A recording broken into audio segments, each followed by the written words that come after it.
Hi hello नमस्ते दोस्तों, this is Raunak sir और मैं आप सबका स्वागत करता हूं आपके प्यारे प्लेटफॉर्म आलसी इंजीनियर पे। दोस्तों, engineering mathematics 3 Pune university 2019 pattern, वो भी मैकेनिकल ब्रांच। आपकी इन सेमेस्टर एग्जाम है अभी मार्च में, तो इस इन सेमेस्टर एग्जाम के लिए किस तरीके से हमें स्ट्रैटेजी करनी चाहिए, कौन से टॉपिक स्किप करने चाहिए, कौन से टॉपिक कंपलसरी करने चाहिए, प्रीवियस ईयर्स के पेपर क्या कहते हैं इनडायरेक्टली आपको, और टाइम मैनेजमेंट किस हिसाब से करनी है, ये सारी चीजें मैं आपको इस वीडियो में बताने वाला हूँ। वीडियो पूरा जरूर देखना और कमेंट सेक्शन में मुझे जरूर बताना कि आपको ये वीडियो किस तरीके से लगा। और हाँ, देखो यार, आपको कम समय में ज्यादा मार्क्स लाने, मेरी बात अच्छे से सुन लेना।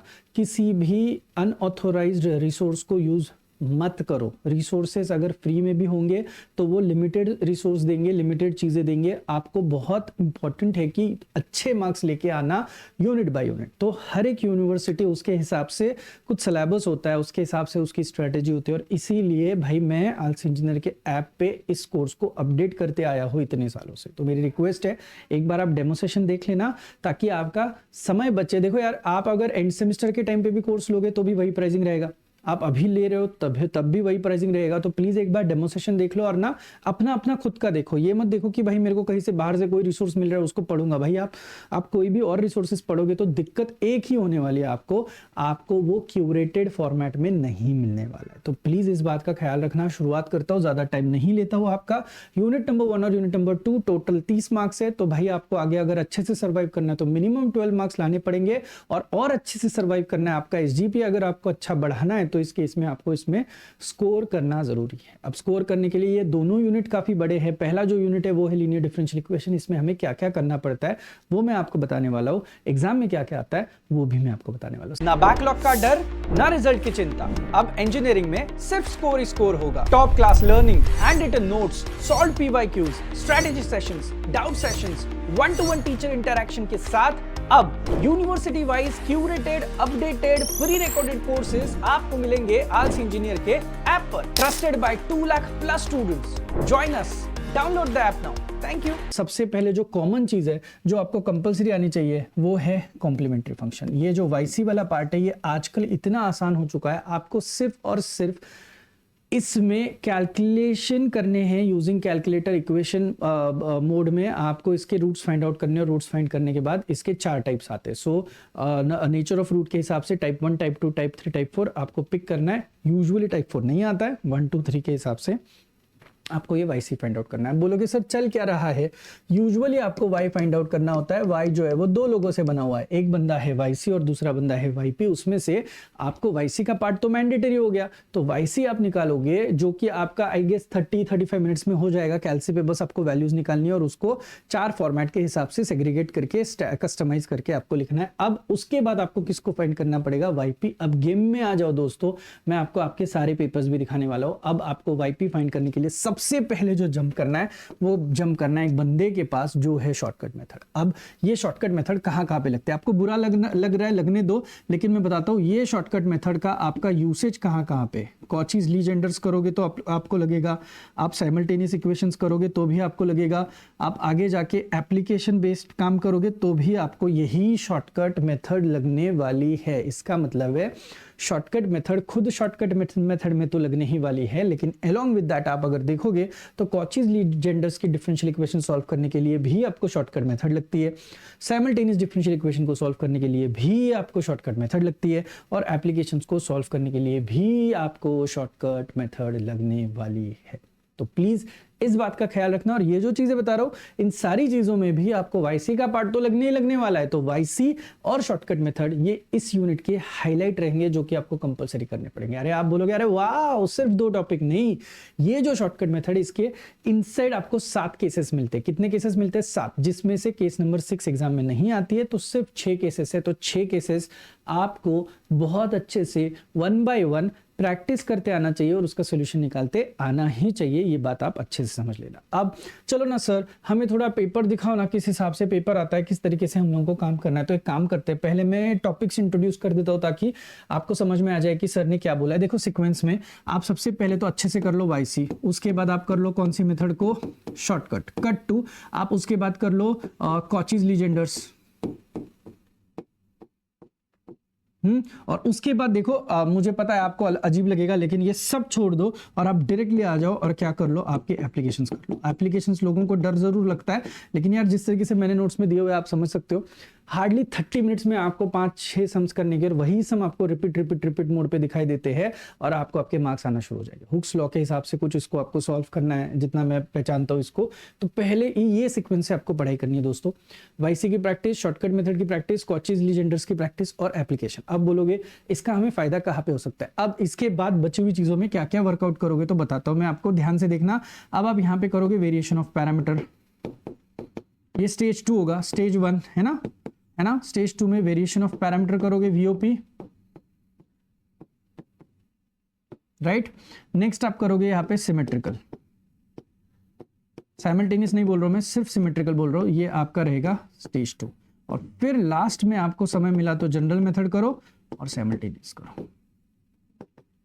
ये मेरा point of view exclusively mechanical के बच्चों के लिए, स्टेज 1, स्टेज 2, स्टेज 3 के हिसाब से आपको इसको पढ़ना है। अब चलो ना सर, हमें कुछ फायदे की चीज बताओ। ये देखो आपके 2 पेपर्स अप्रैल 2023 और अप्रैल 2024 में हो चुका, आप देख लेना। आपको जो पहला, आप अगर यहाँ पे देखोगे आपको सबसे पहले तो क्या लिखा है, एनी 2, ध्यान से देखना, क्या है जनरल मेथड, क्या है वेरिएशन ऑफ पैरामीटर, और क्या है Cauchy's differential equation. Hold on, shortcut method, variation of parameter, और क्या लिखा है कॉचेज डिफरेंशियल इक्वेशन। आप समझ पा रहे हो कि हम लोग जितनी पढ़ाई कर रहे हैं, अगर हम लोग शॉर्टकट मेथड कंपलसरी करके जा रहे हैं तो ये ऊपर का क्वेश्चन हम लोग क्लियरली क्रैक कर सकते हैं।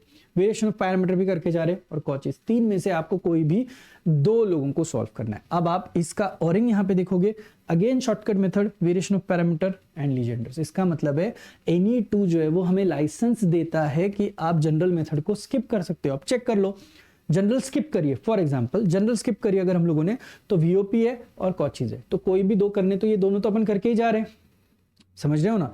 जनरल मेथड देखो, वैसे तो 4 सवाल आप पकड़ के चलो, तो 4 में से सिर्फ 1 सवाल में आपको जनरल मेथड का सवाल आया हुआ है। अब ऐसा नहीं कि आपके एग्जाम में नहीं आएगा, आया भी तो भी आपके पास औरिंग का ऑप्शन है ना। तो इस बात का ख्याल रखो कि हो सकता है आपको अगर जरूरत पड़ी तो आप please you can just go through it, कि आप ये जनरल मेथड को स्किप कर सकते हो। इसीलिए उसको स्टेज 3 पे रखा है कि एक्सट्रीम केस में अगर आपको टाइम मिला तो ही आपको इसको पढ़ना है। अब उसके बाद देखो जो बी क्वेश्चन है, एक आया है सिमेट्रिकल डी का, और इधर का बी क्वेश्चन देखोगे तो ये आया एप्लीकेशन का। I request all of you application करके जाओ। आप लोगों को लगता है वर्ड प्रॉब्लम है, बहुत बड़ा है, नहीं, सिर्फ 30-35 मिनट्स में ये खत्म होगा, 1 घंटा भी नहीं लगने वाला, इतना आसान है। तो प्लीज वर्ड प्रॉब्लम्स आप कंपलसरी करके जाओ, जितने मैकेनिकल के बच्चे, मेरी बात अच्छे से सुन लो। हैविंग सेड दिस, थोड़ा सा इधर भी देख लेना, इस पेपर में यहाँ पे भी आपकी सिमेट्रिकल डिफरेंशियल इक्वेशन है और यहाँ पे वापस से एप्लीकेशन आया। तो थीम आपको समझ में आ चुकी है। जिस हिसाब से मैंने आपको बोला है, मेरी बात सुन लो। पहले लॉट में वाईसी कर लो, शॉर्टकट मेथड कर लो, कॉचेज लीजेंडर्स कर लो एंड एप्लीकेशन कर लो। ये करने के बाद आपका जो लॉट कंप्लीट होता है, then variation of parameter, symmetrical, बस इतनी पढ़ाई करी ना तो भी चलता है। ये नीचे का पार्ट जो है वो आप ऑप्शन में डाल सकते हो, प्रोवाइडेड कि आप इसको बहुत अच्छे से कर। अब सर कितना समय लगेगा सर? ये देखो एलडी का जो ओवरऑल है, मुझे ऐसे लगता है कि ये 7 से 8 घंटे का आपको टाइम लेगा। ये काफ़ी समय लेगा, इसको मेहनत करनी पड़ेगी, बिकॉज मैकेनिकल के सिलेबस या फिर कोई भी M3 का सिलेबस यूनिट 1 काफ़ी बड़ा है, क्योंकि लीनियर डिफरेंशियल इक्वेशन के बहुत सारे टाइप्स के ऊपर हम लोगों को यहाँ पे अटैक करना जरूरी होता है। तो देखो यार, मुझे पर्सनली क्या लगता है, मैं कुछ बोलूंगा नहीं, बस आपको करके दिखाता हूँ।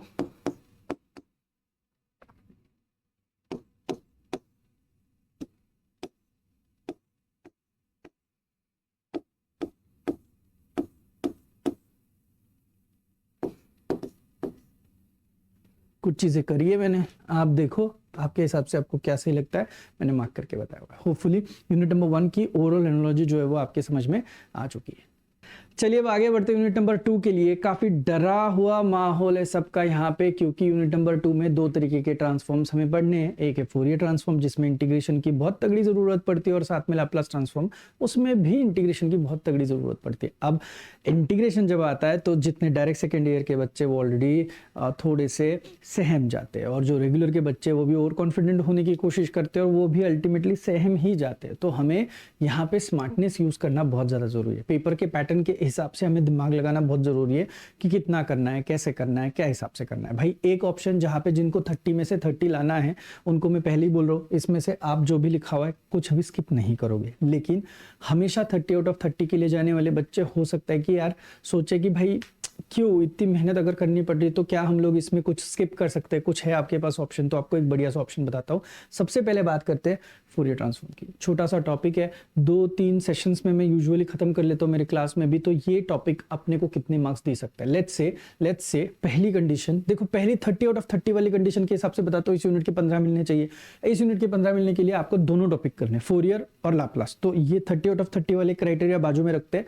अब लेट्स से कि आपने सिर्फ फोरियर कर लिया। क्या कर लिया? फोरियर। अब फोरियर है क्या, कितना है, मैं बताता हूं। देखो, ये जो फोरियर ट्रांसफॉर्म के सम्स है, देखो पहला तो आपका बेसिक कॉन्सेप्ट एंड फॉर्मूला है। कॉन्सेप्ट एंड फॉर्मूला करोगे तभी ये इसके दो जो सेशंस है वो आपको समझ में आ जाएंगे। तो ये आप इसको 40 मिनट्स दे दो, 5-5 बार फॉर्मूलाज लिख लो, आप एक दूसरे को पूछ लो, रिवाइज कर लो। इसमें इवन ऑड की कॉन्सेप्ट लगती है, इसमें आपका इंटीग्रेशन का यूवी रूल लगता है, इसमें इंटीग्रेशन का e⁻x sin bx, e⁻x cos bx का फॉर्मेट लगता है। तो ये आपको सारी की सारी चीजें बेसिक कॉन्सेप्ट्स में समझ में आती है। एक होता है फोरियर, उसके दो बेटे, ऐसे कुछ मैंने स्टोरी बताई है, फोरियर का कोसाइन ट्रांसफॉर्म, फोरियर का साइन ट्रांसफॉर्म, और उसमें से हमें डील करना होता है डायरेक्ट दिया है, इनडायरेक्ट दिया है, सिर्फ फोरियर इंटीग्रल पूछा है। ये सारी चीजों को मद्देनजर मैं आपको सच्ची बताता हूँ। फोरियर ट्रांसफॉर्म के टेक्निकली अपने पास कितने सम्स है? 13। और इनवर्स फोरियर ट्रांसफॉर्म के टेक्निकली अपने पास कितने सम्स रहेंगे?